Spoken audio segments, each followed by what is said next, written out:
जय ईश्वर कहा जाता है क्योंकि उन्होंने मृत्यु पर विजय प्राप्त किया है। लेकिन कई बार हम इस बात को लेकर कंफ्यूज रहते हैं कि ये क्या सच है, सचमुच यीशु मसीह मरे हुए से जी उठा है? ये सवाल मैं इसलिए कहता हूं कि यही प्रॉब्लम चेलों के साथ भी था। यीशु मसीह जब मरे हुए से जी उठे और यीशु मसीह ने कई बार अपने चेलों को बोला कि मेरे को इस तरह से सताया जाएगा, इस तरह से परेशान किया जाएगा, मुझे पकड़ा जाएगा, मुझे लास्ट में क्रूस पर चढ़ा दिया जाएगा, लेकिन तुम परेशान मत होना क्योंकि तीसरे दिन में मरे हुए से फिर जी उठूंगा। लेकिन चेले को इन बात का एहसास ही नहीं था कि सचमुच में हमारा प्रभु मरे हुए में से जी उठ सकता है या जी उठा है। तो चेले बहुत परेशान थे, लेकिन जब उन्होंने उस बात को देखा, उन बातों को समझा, तो बहुत मशक्कत से, बड़ी मेहनत से उन्होंने इस बात को विश्वास किया कि हाँ सचमुच हमारा प्रभु जीवित हो गया। और आज जो खंड पढ़ा गया है यूहन्ना रचित सुसमाचार 20 अध्याय के 24 से लेकर 31 तक, सेम प्रॉब्लम प्रभु के उन 12 चेले में से एक चेला है जिसका नाम थोमा, और सेम स्ट्रगल को वो भी फेस कर रहा है। क्या सचमुच मेरा प्रभु मरे हुए से जी उठा? जबकि उन्होंने यीशु के साथ रहा है, उन्होंने देखा है कि कैसे मुर्दे जिए हैं, देखा है कि कैसे अंधे चलने लगे, अंधे देखने लगे, कैसे लंगड़े चलने लगे, सारी बातों को देखा है। और उन सारी बातों को देखने के बावजूद भी इस बात को लेकर वो कंफ्यूज है ना। और उसी का जिक्र यहाँ पे हुआ है। मेरे प्रिय, मैं आपको बताना चाहता हूं कि मसीहत जो है या मसीही जीवन जो है वो एक ट्रेडिशनल रिलेशन नहीं है हमारे प्रभु के साथ। क्योंकि सब विश्वास कर रहे हैं इसलिए हम प्रभु पर विश्वास करते हैं, ऐसा मसीही जीवन नहीं होता। मसीही जीवन ऐसा नहीं है। मसीही जीवन एक अनुभव का जीवन है कि क्या सचमुच प्रभु के साथ मेरे जीवन में कोई अनुभव है, या हम उस व्यक्ति के समान है जो किसी ने कह दिया कौवा तेरा कान लेके भाग रहा है, तो अपना कान देखने के बजाय कौवा के पीछे भागना शुरू कर दिया। किसी ने कह दिया कि यीशु मसीह जीवित प्रभु है तो हम उसके पीछे चल दिया, हाँ सचमुच जीवित होगा। किसी ने कह दिया अंधों को आंखें देता था, हम विश्वास कर ले हाँ सचमुच देता होगा। मेरे प्रिय, मसीही जीवन इन बात को नहीं कहता। मसीही जीवन हमारी उस अनुभव को बताता है कि सचमुच यीशु का मेरे जीवन के साथ क्या ताल्लुकात है, क्या सचमुच यीशु ने मेरे जीवन में कुछ काम किए हैं, और तब हमारा मसीही जीवन शुरू होता है। और अगर हम किसी न किसी गवाही को लेकर, किसी न किसी अनुभव को लेकर हम प्रभु में नहीं बढ़ रहे हैं, तो सच्चाई यह है कि अब 10 साल 20 साल 25 साल 50 साल पीढ़ी दर पीढ़ी मसीह में चलते रहो, आप उन्नति को नहीं पा सकते। मैं उस आशीष, उस चंगाई, उस बरकत की बात नहीं करता जो अन्य जाति को भी मिलता है, जो 2 दिन के लिए प्रभु के पास आता है फिर भी प्रभु से आशीष देता है, फिर भी उसे चंगाई देता है। मैं उसकी बात नहीं कर रहा। अगर आप सचमुच उस आनंद को, उस खुशी को, उस उद्धार को पाना चाहते हैं, तो हम सब के लिए मसीह के साथ एक अच्छा अनुभव का होना बहुत ज्यादा जरूरी है।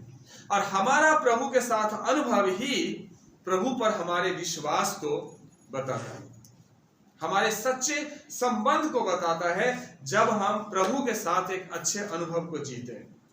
इसलिए हमें जरूरी है कि हम अपने आप से सवाल करें कि क्या सचमुच प्रभु ने मेरे जीवन में कुछ काम किया है। हमें खुद से सवाल करना होगा, क्या सचमुच प्रभु ने मेरे जीवन को बदला है। मेरे प्रिय, ये हमें जानना बहुत ज्यादा जरूरी है। हमें विश्वासी बनना है, अंधविश्वासी नहीं बनना है। प्रभु के वचन में क्लियर शब्दों में लिखा हुआ है, मुझे जांचो, मुझे परखो, है ना। जांच कर परख लो कि मैं तुम्हारे लिए क्या क्या काम करता हूं, भला परमेश्वर हूं या नहीं हूं। परमेश्वर हमें परखने को बोलता है, और हमें वो वाली परखना नहीं जो शैतान ने बोला था यीशु को परखने के लिए, उसकी बात नहीं। हम अपने जीवन के अनुभव को परखें कि सचमुच प्रभु ने मेरे जीवन में क्या सब काम किए हैं। और हम लोग बड़े आनंद में बोल देते हैं कि थोमा अविश्वासी था, थोमा ने विश्वास नहीं किया। लेकिन जब मैं इस खंड पर मनन किया और देखा, तो मैंने देखा कि थोमा का अविश्वास थोमा को विश्वास में इतना दृढ़ कर दिया, इतना दृढ़ कर दिया कि भारत देश के अंदर प्रभु के राज्य की शुरुआत करा दी उसने। भारत देश में प्रभु के राज्य को लेकर के आया, इतना विश्वास में दृढ़ हुआ। और उन्हीं बातों को हम देखेंगे। सो हमारा जो संबंध है प्रभु के साथ, वही इस बात को प्रमाणित करता है कि प्रभु की सच्चाई क्या है। इस बात को क्या करता है? प्रमाणित करता है ना। और हमारा जो प्रभु के साथ रिलेशन है, संबंध है, हमारा जो प्रभु यीशु मसीह के साथ संबंध है, वो हमारे विश्वास के संबंध को दृढ़ करता है। अगर हमारे जीवन में प्रभु का अनुभव नहीं होगा ना, तो हम प्रभु में मजबूती से नहीं चल सकते। अगर हम दूसरे के कहे हुए बात पर प्रभु में चलते रह गए ना, तो जीवन में कभी भी ऐसी आंधी आ सकती है जो आपको कहीं से कहीं उड़ा करके लेके जा सकता है। इसलिए मेरे प्रिय, जब आप जीवित, सच्चे, सनातन, अद्वैत परमेश्वर के पास आए हैं, तो आज मैं आप सबसे निवेदन करूंगा कि एक अच्छा अनुभव प्रभु के साथ लेकर के जाइए, एक अच्छा संबंध प्रभु के साथ बना करके जाइए। ये बहुत ज्यादा जरूरी है। जब मरियम मदीकनी चेलों को आकर के बोला कि हमारा प्रभु की लाश वहां नहीं है, वो जी उठा है, तो चेले को बड़ा अचंभा हुआ, ये कैसे हो सकता है।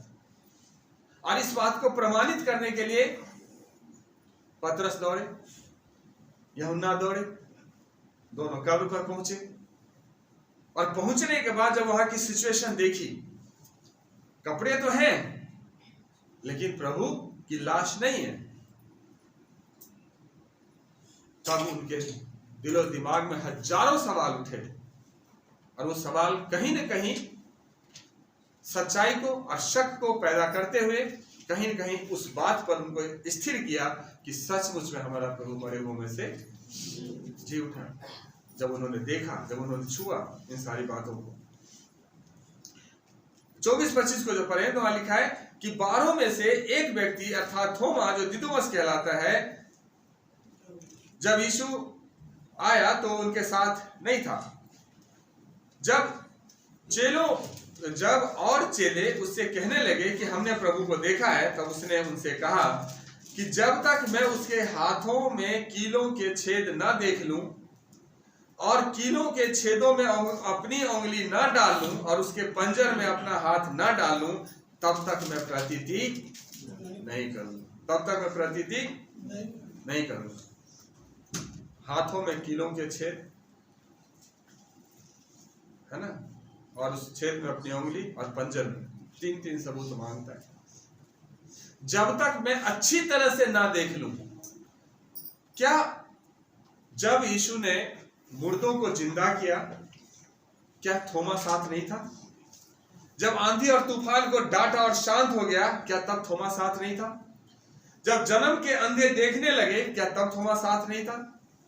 जब यीशु ने उन्हें शिक्षा दी कि देखो, मनुष्य के पुत्र के लिए तो लिखा है कि क्रूस पर चढ़ाया जाए, जब उसने बोला कि मेरे दाढ़ी के बाल नोचे जाएंगे, मुझे चाबुक से मारा जाएगा, मुझे क्रूस पर चढ़ाया जाएगा, लेकिन तुम चिंता मत करना क्योंकि तीसरे दिन मरे हुओं में से मैं जी उठूंगा, क्या थोमा उस टाइम वहां नहीं था?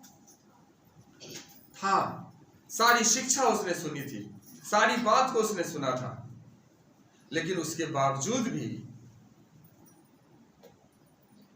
सिचुएशन ऐसे थे, हालात ऐसे थे, जो देखा था प्रभु के साथ कैसे लोगों ने दुर्दशा किया है, किस तरह से उन्हें सताया है। ये उनके उस विश्वास को या उस शिक्षा को कहीं न कहीं धूमिल कर दिया। शायद उन्हें अपने मन से सोचा कि ऐसा हो ही नहीं सकता कि हमारा प्रभु मरे हुओं में से जी उठ सकता है, ऐसा हो ही नहीं सकता। उसका ये अविश्वास उसे दृढ़ किया कि मैं पहले अच्छी तरह से जांच लूं, पहचान लूं, तब मैं विश्वास करूंगा।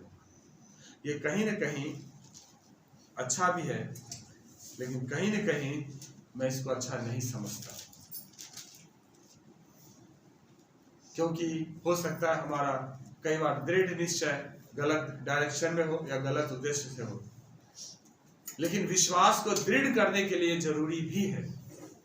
अगर मैं अपनी बात करूं, जब मैं शुरू में विश्वास में आया और एक बड़े चर्च में मैं जाया करता था, वहाँ की शिक्षा सुनता था, अच्छी शिक्षा थी।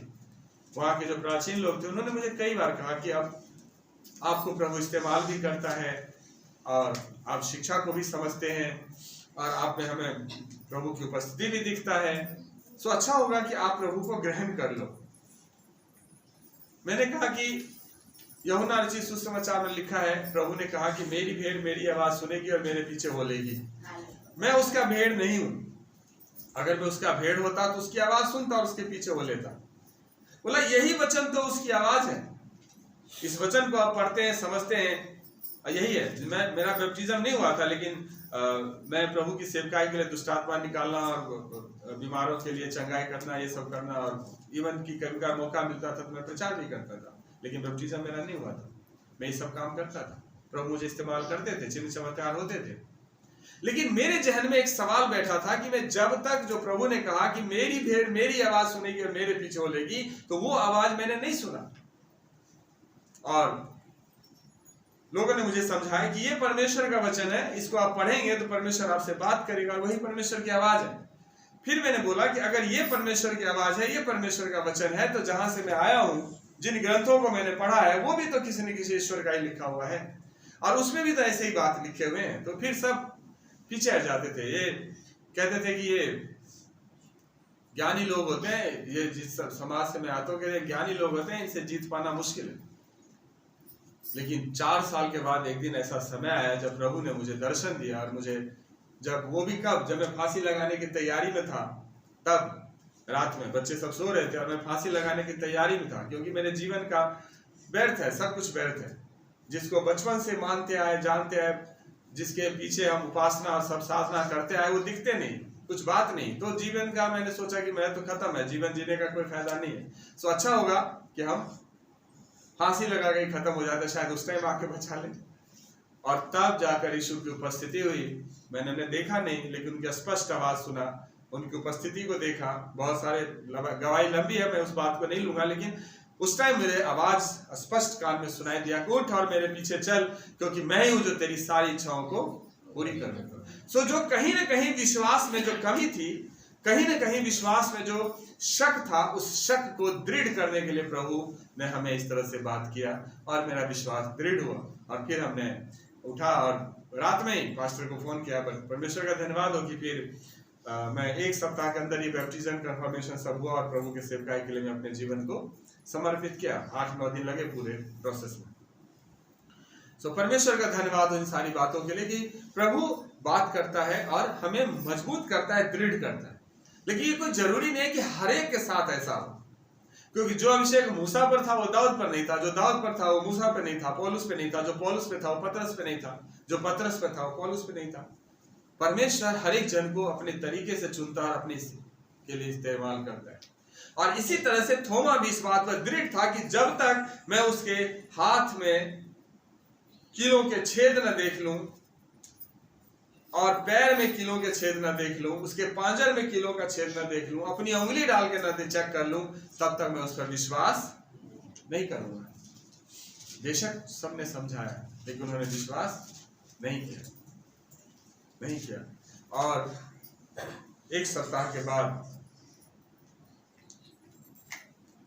लिखा है कि 8 दिन के बाद उसके चेले फिर घर के भीतर थे और थोमा उनके साथ था और द्वार बंद थे। तब यीशु ने आकर और बीच में खड़ा होकर कहा, तुम्हें शांति मिले। तब उसने थोमा से कहा, अपनी उंगली यहाँ लाकर मेरे हाथों को देख, और अपने हाथ लेकर लाकर मेरे पांजर में डाल, और अविश्वासी नहीं परंतु विश्वासी हो। अविश्वासी नहीं परंतु। क्या थोमा सचमुच अविश्वासी था? 3.5 साल के लगभग यीशु के साथ रहा, चिन्ह चमत्कार देखे, चिन्ह चमत्कार किए, प्रभु की सेवकाई करी, प्रार्थना किया, सब कुछ किया। लेकिन मेरे प्रिय, हमारा जो मसीही जीवन होता है उसमें विश्वास हमारा अप्स एंड डाउन चलता है।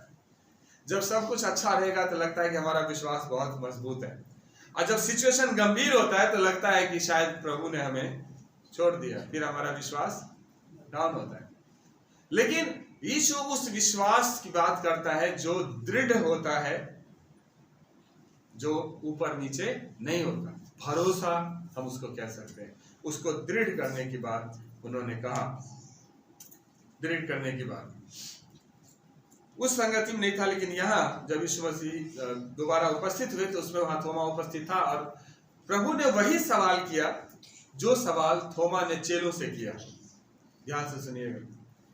थोमा ने अपने और जो मसीह भाई थे, जो विश्वासी अपोस्टल्स थे, उनसे सेम सवाल किया कि जब तक मैं अपने हाथों से चेक न कर लूं। और 8 दिन के बाद जब यीशु फिर वहां आए तो यीशु ने सिर्फ वही सेम चीज कहा कि चेक करके देख ले कि मैं वही हूं या नहीं हूं, तुम विश्वास करो कि मैं मरे हुओं में से जी उठा।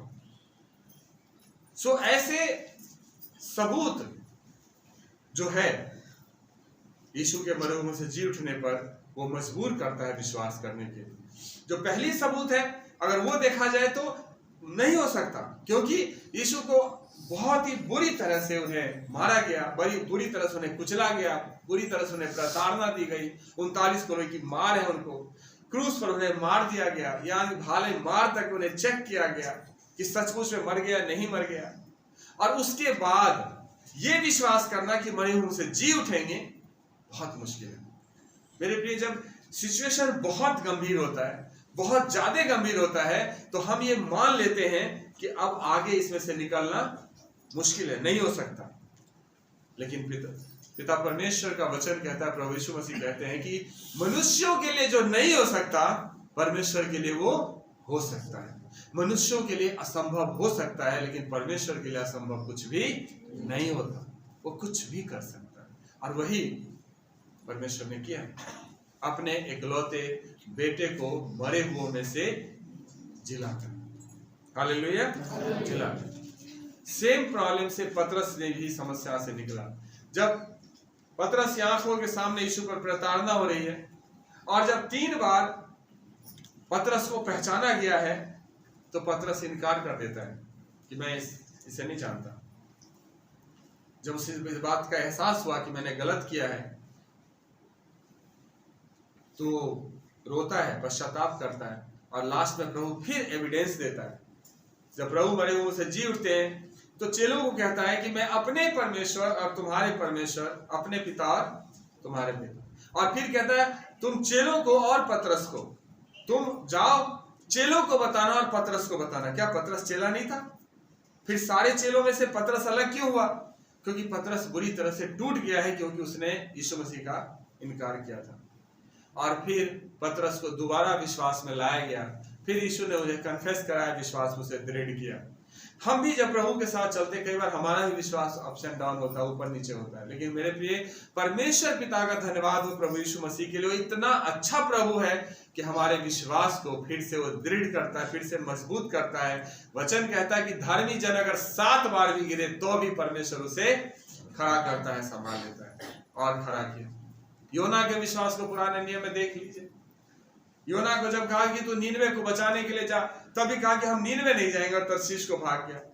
और जब प्रभु ने बोला 40 दिन का मौका देते, 40 दिन में सुधर जाएगा, तो योना ने सोचा कि ये तो ऐसे कट्टर लोग हैं, ये सुधरने वाले तो है नहीं, चलो हमारा भी काम हो जाएगा, प्रभु का भी काम हो जाएगा, और वो आ गया। लेकिन 40 दिन में लोगों ने मन फिराया और प्रभु ने बचा ली। फिर योना परेशान, कहता है मेरे लिए तो मर जाना अच्छा है। योना कहता, प्रभु का सेवक, और कहता है कि मुझे मार दे, मुझे मर जाना अच्छा है, मुझे जीवित रहना अच्छा नहीं है। इन दुष्टों को तुमने बचा लिया, ये मुझे मंजूर नहीं है। वहां भी प्रभु उसके विश्वास का उपाय करता, उसको समझाता है कि तू एक रेड़ के पेड़ के लिए जिसको मैंने काट दिया और तुझे थोड़ी सी दिक्कत हुई, तुम इतना परेशान हो रहे हो, तो ये जो 1,20,000 लोग हैं ये मर जाएंगे, ये अच्छी बात है। और फिर वहां भी संभाला। सो इन बातों से हम ये निष्कर्ष निकाल सकते हैं कि परमेश्वर हमें संभालता है जब हम परेशानी में फंसते, जब दुख तकलीफ में जाते हैं, जब हमें ऐसे समस्याओं का सामना करना पड़ता है जहां कोई हमारा साथ देने को तैयार नहीं होता, तब भी परमेश्वर हमें संभालता है, हमारे विश्वास का उपाय करता है और हमें लेकर के चलता है। उन्होंने थोमा को संभाला, हमें भी संभालता है, आपको भी संभालता है। और यही सवाल आज हम सब के लिए भी है, जो 27 में इस तरह से लिखा है। थोमा ने कहा कि विश्वासी नहीं, अविश्वासी हो। आज हमारे लिए भी सवाल है, क्या हम भी सचमुच में विश्वासी हैं या अविश्वासी हैं? अगर हमें प्रभु देता है, आशीष देता है, चंगाई देता है, किसी को भी आशीष देगा, चंगाई देगा, तो कोई भी हालेलुया करेगा, कोई भी जय मसीह की बोलेगा, कोई भी कहेगा मेरा विश्वास तो बहुत तगड़ा है, कोई भी बोलेगा। लेकिन जब हालात मुश्किल होता है, रास्ते कठिन हो जाते हैं, और प्रभु कहता है उस रास्ते से चल, मेरा अनुग्रह ही तेरे लिए काफी है। जब हमें लगता है प्रार्थना करते लेकिन उसका कुछ उत्तर नहीं मिलता है, जब समस्या ऐसे बन जाता है जैसे लगता है कि पता नहीं अब होगा क्या, उस घड़ी में भी जब हम विश्वास में मजबूत रहते हैं, कहते हैं प्रभु तेरा नाम धन्य है।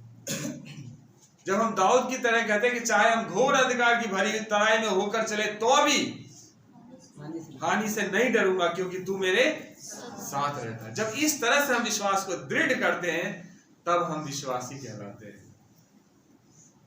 और आशीष आ रही है तो खूब यीशु मेरा चल रहा है, और आशीष नहीं आ रही है, प्रभु हमारी प्रार्थना का तुरंत जवाब नहीं दे रहा, तो हम छटपटाने लग जाते हैं। वो हमारा विश्वास फिर गड़बड़ होने लग जाता है। ये एक सवाल है, इसलिए हमें इस पर सोचना है। ये नहीं कि प्रभु सुनता नहीं, ये नहीं कि प्रभु हमारे सवाल का जवाब नहीं देता, लेकिन थोड़ा टेस्टिंग होता है, थोड़ा परखना होता है, और वही परखने के घड़ी में हम परेशान होना शुरू हो जाते हैं।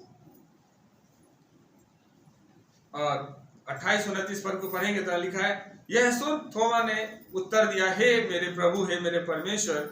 यीशु ने उससे कहा, तूने मुझे देखकर विश्वास किया, लेकिन धन्य वे हैं जिन्होंने बिना देखे मुझ पर विश्वास किया। तुरंत ही थोमा ने जब प्रभु को आमने सामने देखा, तुरंत ही विश्वास किया। तुरंत ही बोला, जब तुम उसका वचन सुनो तो अपना हृदय कठोर मत करो, बल्कि तुरंत ही उसे स्वीकार करो। थोमा ने तुरंत घुटने पर आया, प्रभु को ग्रहण किया, हे मेरे परमेश्वर, हे मेरे प्रभु।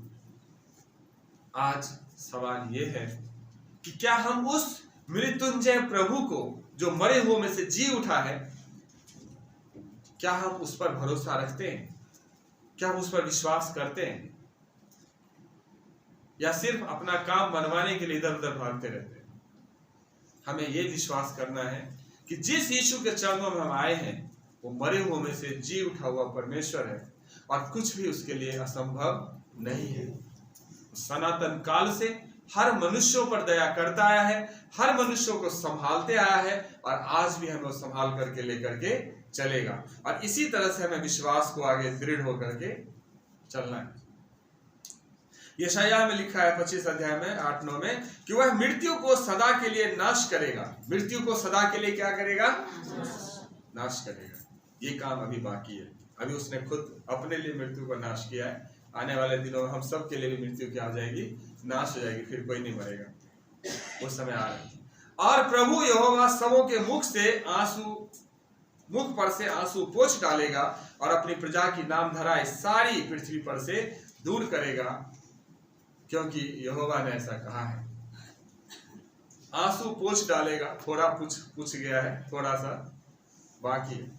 नाम धराई तो बहुत है, लेकिन एक समय आएगा जब वो नाम धराई भी क्या होगा? दूर किया जाएगा। उस समय ये कहा जाएगा, देखो हमारा परमेश्वर यही है, हम इसी की बाट जोहते आए हैं। किसकी बाट जोहते आए हैं? प्रभु यीशु मसीह की। आज भी हम उसकी बाट जोह रहे हैं। यीशु ने कहा, मैं जाता हूं तुम्हारे लिए घर बनाने, घर तैयार हो जाएगा, मैं आऊंगा, तुम सबको लेकर के जाऊंगा, तब तक ये काम करना। पृथ्वी के छोर तक लोगों को बता दो कि मैं मरे हुए उनसे जी उठाऊं। और तुझे अब इतनी ज्यादा मेहनत करने की जरूरत नहीं है स्वर्ग आने के लिए, सिर्फ मुझ पर विश्वास रखो, अर्थात प्रभु यीशु मसीह पर विश्वास रखो, तो तुम निश्चय ही उस मोक्ष को प्राप्त करोगे, उस उद्धार को प्राप्त करोगे, उस सनातन जीवन को प्राप्त करोगे। हमारा उद्धार करे यहोवा यही है, और हम इसकी बाट जोहते आए हैं, हम उससे उद्धार पाकर मगन और आनंदित होंगे। इस तरह से लिखा हुआ। और जब उसने विश्वास किया तो यीशु ने उसे डांटा कि तूने मुझे देखा है तब विश्वास किया, लेकिन धन्य वो है जिन्होंने मुझे बिना देखे हुए। आज सच्चाई है कि हमने प्रभु यीशु को नहीं देखा और ना ही हमने परमेश्वर को देखा, लेकिन फिर भी प्रभु के लिए हम दुख तकलीफ सहने को तैयार रहते हैं। दुनिया के लोग हमें सताते हैं और हम हंसकर उन बातों को सहते हैं, क्योंकि जीवित प्रभु हमारे साथ है। क्यों? हमने या तो उसकी आवाज सुनी, या हमने उसकी उपस्थिति को महसूस करी, या हमने उसके काम को अपने जीवन में देखा। इसलिए आज हम उस अपोस्टल से भी धन्य हैं, आज हम उस प्रेरितों से भी धन्य हैं, क्योंकि हमने बिना देखे हुए उस पर विश्वास किया। हालेलुया। हमने बिना देखे हुए उस पर विश्वास किया। वचन कहता है जिससे पिता प्रेम रखता है उसको ताड़ना भी देता है, परमेश्वर जिससे प्रेम करता है उसको कोड़े भी लगाता है। प्रभु हमें कभी बार डांटते भी हैं, कभी प्यार भी करता है, क्योंकि हमसे प्रेम करता है। पतरस कहता है कि उससे तुम बिन देखे प्रेम रखते हो, और अब तो उस पर बिन देखे भी विश्वास करके ऐसे आनंदित और मगन होते हो जो वर्णन से बाहर और महिमा से भरा हुआ। आज हम उन सब से धन्य हैं, क्योंकि प्रभु पर जो हमारा विश्वास है उस पर बिना देखे हुए विश्वास है। सो ये मत सोचिए कि मूसा के साथ एक दर्शन था इसलिए विश्वास किया, पौलुस के साथ एक दर्शन था इसलिए विश्वास किया, मेरे साथ एक दर्शन है इसलिए विश्वास किया। आप हम सब से धन्य हैं, क्योंकि हमने बिना देखे हुए विश्वास किया। उन्होंने देखा फिर भी कहीं न कहीं ऊपर नीचे हुआ, लेकिन हम बिना देखे हुए उस पर क्या करते हैं, विश्वास करते और मगन होते हैं। सो लास्ट बात जो है 30 और 31 पद में लिखा है, यीशु ने और भी बहुत से चिन्ह चेलों के सामने दिखाए जो इस पुस्तक में लिखे नहीं गए, परंतु ये इसलिए लिखे गए कि तुम विश्वास करो कि यीशु ही परमेश्वर का पुत्र मसीह है, और विश्वास करके उसके नाम से जीवन पाओ। अभी हमने देखा यीशु मसीह मरे उनसे जी उठे, चेलों को दिखाई दिए, चेलों ने देखा, विश्वास किया, लेकिन थोमा उसमें नहीं था। सो जब थोमा बाद में आया प्रभु के जाने के बाद, तो चेलों ने थोमा को बोला कि हमारा प्रभु मरे उनसे जी उठा है, तो थोमा ने उसके बातों पर विश्वास नहीं किया। बोला जब तक मैं देख न लूं, चेक न करूं, तब तक हम विश्वास नहीं करेंगे। फिर 8 दिन के बाद फिर यीशु मसीह चेले को दिखाई दिए, वहां थोमा भी था। थोमा ने देखा, परखा, और थोमा ने विश्वास किया।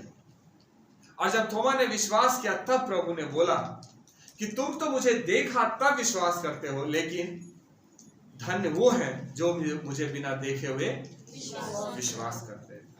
मेरे प्रिय, आज ये बाइबल हमारे सामने है, परमेश्वर का वचन आज हमारे सामने है, और ये वचन हमें इस बात को बताता है कि हमारा प्रभु जो सचमुच में जीवित है, उसकी गवाही, उसके बारे में पूरी इंफॉर्मेशन हमें इस बाइबल से मिलता है, पूरी इंफॉर्मेशन। और अगर यूहन्ना की पहली पत्री को पढ़ेंगे तो वहां पहले में लिखा है कि उस जीवन के वचन के विषय में जो आदि से था, और जिसे हमने सुना और जिसे हमने अपनी आंखों से देखा। ध्यान सुनिए क्या कहता है यूहन्ना, कि मैंने अपने आंखों से देखा, जिसे हमने ध्यान से देखा और हाथों से छुआ, यह जीवन प्रकट हुआ और हमने उसे देखा और उसकी गवाही देते हैं, और तुम्हें उस अनंत जीवन का समाचार देते हैं जो पिता के साथ था और हम पर प्रकट हुआ। जो बाइबल लिखा गया है ये मन गढ़ंत कहानी नहीं है, या किसी 1 2 4 10 मनुष्यों के द्वारा सोची समझी कहानी नहीं है, बल्कि हर एक बात एक तथ्य पर आधारित है। लूका जब इसे लिखता है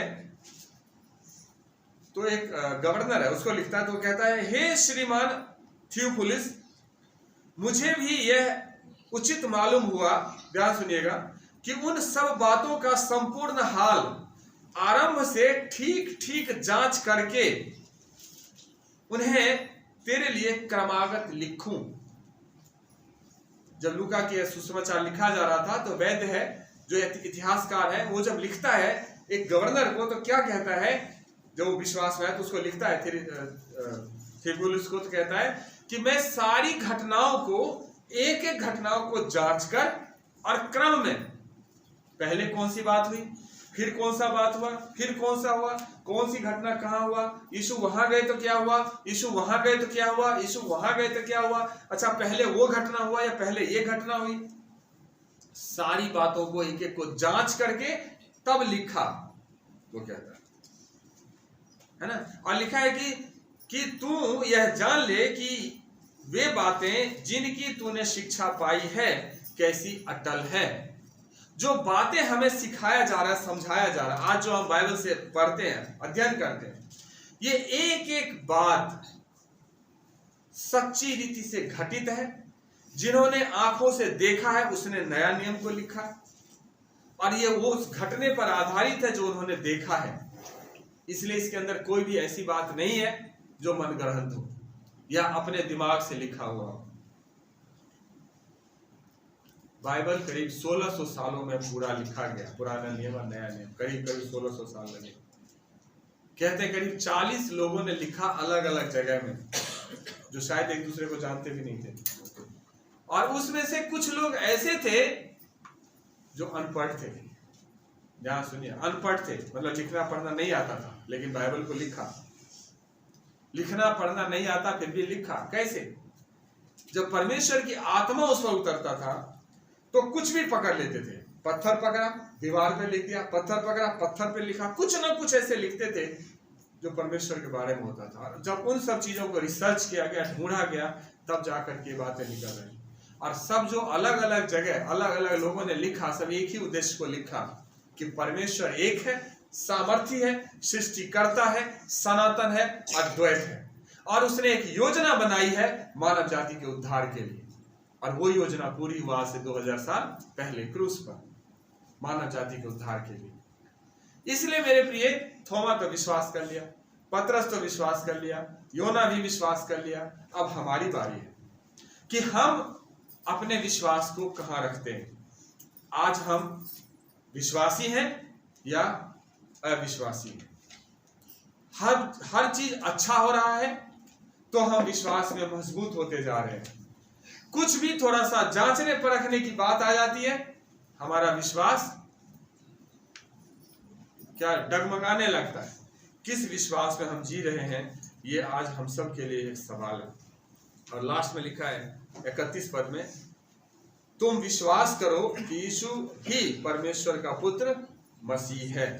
हम सबको ये सच्ची रीति से विश्वास करना है कि यीशु ही परमेश्वर का पुत्र मसीह है, और विश्वास करके यीशु के नाम से मोक्ष को प्राप्त करो, अनंत जीवन को प्राप्त करो, उस आशीष को प्राप्त करो, उस बरकत को प्राप्त करो, उस चंगाई को प्राप्त करो, उस छुटकारे को प्राप्त करो जो सिर्फ और सिर्फ और सिर्फ प्रभु यीशु मसीह के नाम से है। और किसी के नाम में ये सामर्थ है ही नहीं, और किसी के नाम में ये सामर्थ है ही नहीं। तो मेरे प्रिय, हमारा संदेश